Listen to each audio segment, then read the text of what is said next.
ದೇಶಕ್ಕೆ ಯೋಧ, ನಾಡಿಗೆ ರೈತ, ಬಾಳಿಗೆ ಗುರು ಒಬ್ಬ ತಾನೆ. ಅಕ್ಷರ ಕಲಿಸೋ, ಅಜ್ಞಾನ ಅಳಿಸೋ, ಅವನೂನು ಅನ್ನದಾತಾನೆ.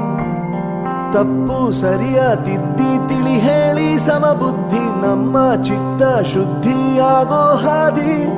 ಎಷ್ಟೇ ದೂರ ಹೋದ್ರೂ ಮರಿಬೇಡ ನಿನ್ನ ಬೇರು, ನಿನ್ನ ಸಾಧನೆಗೆಲ್ಲ ಇದುವೇ ಆದಿ.